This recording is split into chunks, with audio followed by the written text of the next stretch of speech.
In January 1968, the Viet Cong launched a surprise attack on South Vietnam and the US Army.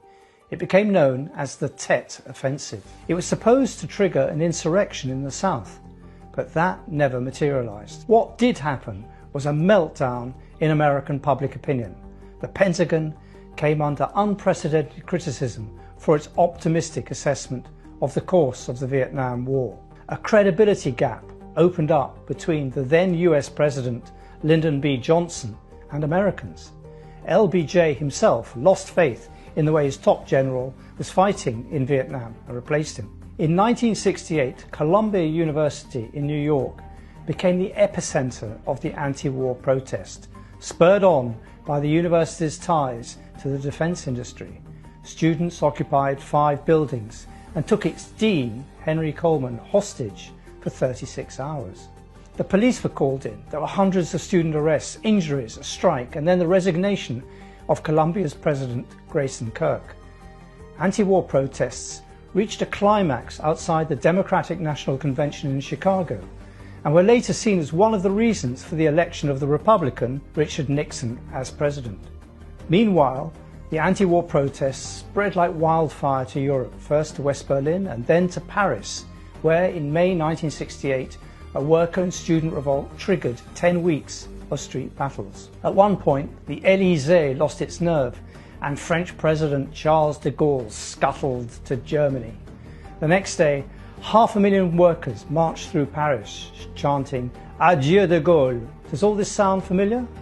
There is a major student revolt going on in US campuses right now over Joe Biden's backing of Israel's war in Gaza.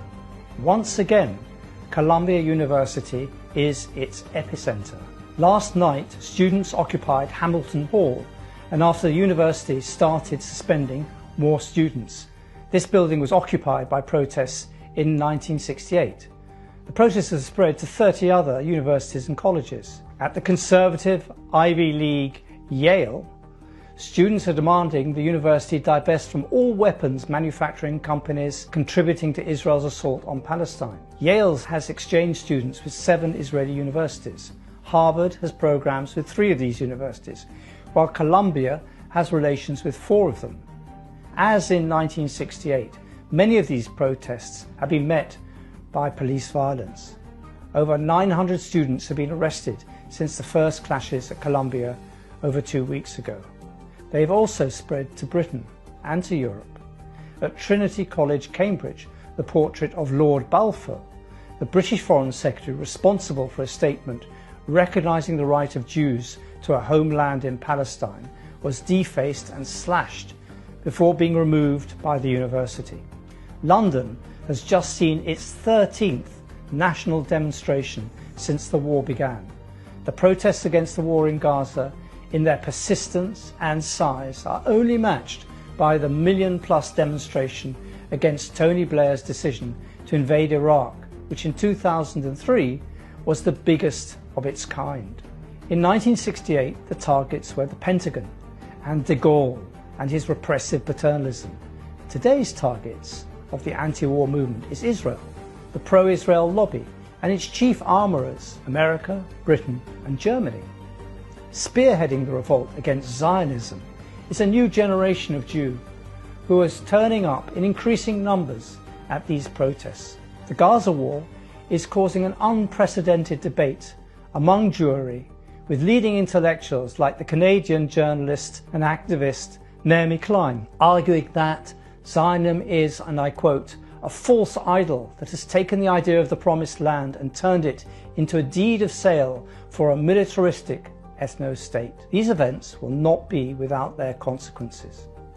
The first is that for the first time in history, Gaza, both its people and its militias and fighters, are displaying a determination to stand and fight, which the PLO and Yasser Arafat never showed. Palestinians now have a leadership which will not give up its major demand and which commands their respect. The second consequence is that a new generation is coming of age in America, the only country that can stop this conflict by withdrawing its military, political and economic support for Israel. It is still the only country that Israel listens to and takes seriously. The Jews amongst this generation are horrified by what is being done in their name, horrified by how their religion has been morphed into an apology for ethnic cleansing, horrified by how their proud and painful heritage has been reduced into a license to kill, horrified by the power exerted by Israel over the US Congress, the UK Parliament and every mainstream party in Europe. Jews are challenging the claim that Zionism owns their narrative.